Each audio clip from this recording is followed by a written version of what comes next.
Government చేస్తున్నది ఏం కాదు. బీఆర్ఎస్ గవర్నమెంట్ ఉన్నప్పటి నుంచి మా దగ్గర ఆర్టీఐలో 2017-18 నుంచి డేటా ఉంది. 2017-18 నుంచి మొన్న 2021-22 వరకు బీఆర్ఎస్ హయాంలో 485 కోట్ల రూపాయల వర్క్స్ నామినేషన్ కింద ఇచ్చారు.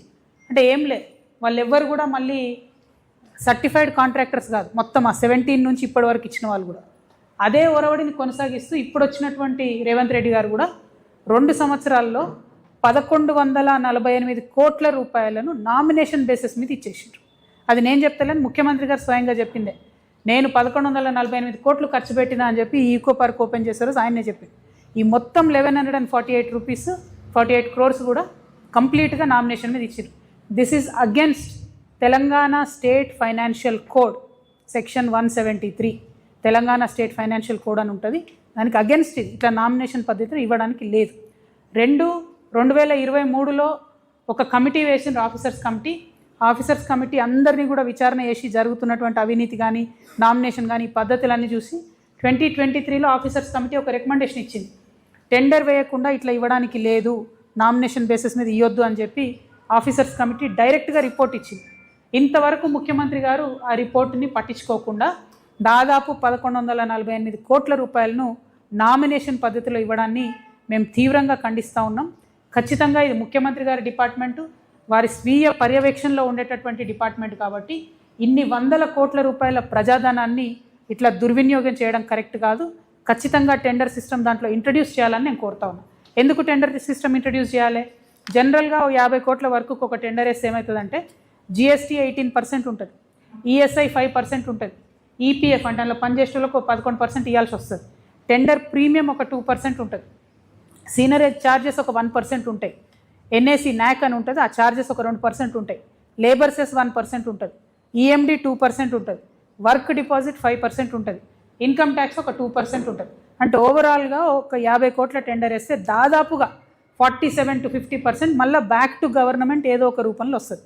అదే నువ్వు 50 కోట్లు డైరెక్ట్గా నామినేషన్ పద్ధతులు ఇస్తే డైరెక్ట్గా కాంట్రాక్టర్ జేబులకు అవుతుంది, అక్కడ నుంచి పొలిటీషియన్స్ జేబులకు అవుతుంది తప్పితే ప్రజలకైతే ఉపయోగపడదు. కాబట్టి ఖచ్చితంగా జిహెచ్ఎంసీలో ఏ డిపార్ట్మెంట్ అయినా సరే టెండర్తోని జరగాలని చెప్పి నేను డిమాండ్ చేస్తున్నా.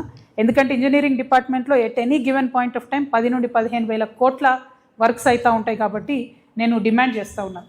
అదేవిధంగా ఈ నర్సరీ డిపార్ట్మెంట్లో ఎక్కడైతే అవినీతి జరుగుతుందో ముఖ్యమంత్రి గారు ఈ 1100 కోట్లు స్పెండ్ చేసామని చెప్పినో అందులో దాదాపుగా 6,000 మంది ఎంప్లాయీస్ ఉంటారు.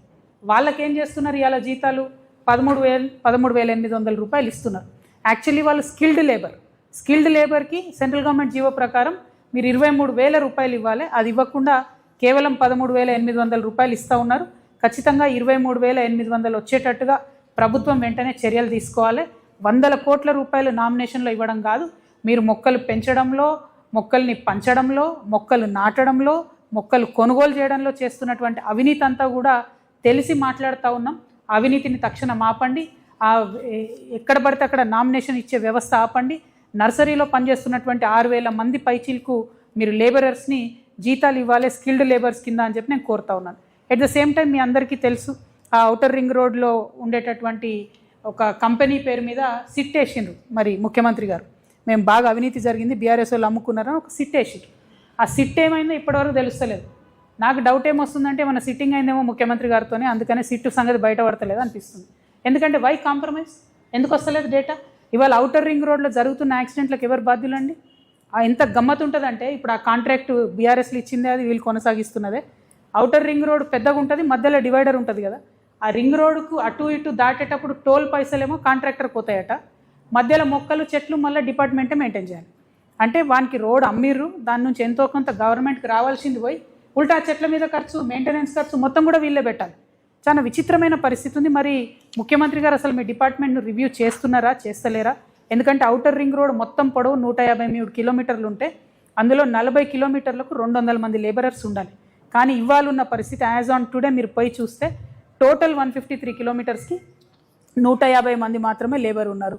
అంటే మీరు కనీసం మన వాళ్ళకు పని ఇస్తలేరు, వాళ్ళతో మెయింటెనెన్స్ చేస్తలేరు, ఆ సిట్ ఏమైందో కూడా చెప్తలేరు.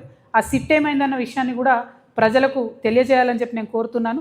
ఓఆర్ఆర్ మీద భద్రత అంటే సిగ్నల్ వ్యవస్థ లేక, ప్రాపర్గా పెట్రోలింగ్ లేక యాక్సిడెంట్స్ అవుతూ ఉన్నాయి. ఇక గంజాయితో జరిగే యాక్సిడెంట్లు విపరీతంగా పెరుగుతున్నాయి. కాబట్టి వాటి మీద ముఖ్యమంత్రి గారు శ్రద్ధ పెట్టాలని నేను కోరుతా ఉన్నాను. అయితే విచిత్రం ఏంటంటే ముఖ్యమంత్రి గారు శ్రద్ధ ఒక డిపార్ట్మెంట్ మీద బాగా గట్టిగా పెడుతున్నారు, దాన్ని ప్లానింగ్ డిపార్ట్మెంట్ అంటారు. అయితే ఈ ప్లానింగ్ డిపార్ట్మెంట్లో ఈ సంచులు మోసే భీమ్బాయ్ ఉంటారు,